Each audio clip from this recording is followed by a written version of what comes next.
NCP উঠে এসেছে সংকট থেকে, সমস্যা সমাধান করে এনসিপি উঠে এসেছে, ফেসিবাদের কবর রচনা করে এনসিপি উঠে এসেছে, আওয়ামী লীগের চ্যাপ্টার ক্লোজ করে এনসিপি উঠে এসেছে।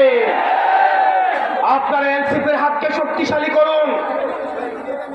আমরা আপনাদেরকে প্রতিশ্রুতি দিচ্ছি, পরবর্তী বাংলাদেশে জনগণের বাংলাদেশ করার জন্য এতদিন পর্যন্ত আমাদের দেশটা হয়েছে ধনিক শ্রেণীর, আমাদের দেশটা হয়েছে বসুন্ধরার, আমাদের দেশটা হয়েছে প্রশাসনের, আমাদের দেশটা হয়েছে আর্মিদের, আমাদের দেশটা জনগণের হয়ে ওঠে নাই।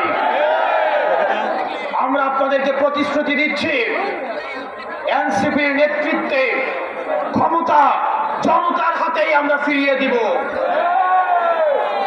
প্রিয় সিলেটবাসী, আপনারা সবাই ঐক্যবদ্ধ থাকবেন। আমাদের সংকট শেষ হয়ে এখনো যায়নি, আমাদের সামনে লড়াই রয়েছে। ইতিমধ্যে আওয়ামী লীগের একটা পক্ষ, যারা আওয়ামী লীগ করেছে, আওয়ামী লীগের সুবিধা নিয়ে লেখক হয়েছে, আওয়ামী লীগের সুবিধা নিয়ে যারা অ্যাক্টিভিজম করেছে, আওয়ামী লীগের সুবিধা নিয়ে যারা মিডিয়া খুলেছে, তাদের প্রতি আমাদের সজাগ দৃষ্টি রাখতে হবে। আওয়ামী লীগ আবার বিভিন্ন রূপে বিভিন্ন ভাবে আমাদের সমাজে তারা আর ফিরতে পারবে না, কিন্তু বিশৃঙ্খলা করার চেষ্টা করবে। তাদেরকে আমাদের ঐক্যবদ্ধভাবে প্রতিরোধ করতে হবে। আপনারা সবাই ভালো থাকবেন, সুস্থ থাকবেন।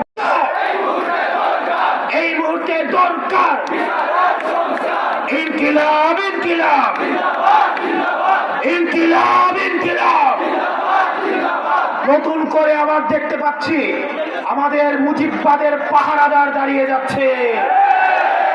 তারা কথায় কথায় আমাদেরকে বাংলা ছাড়তে বলছে।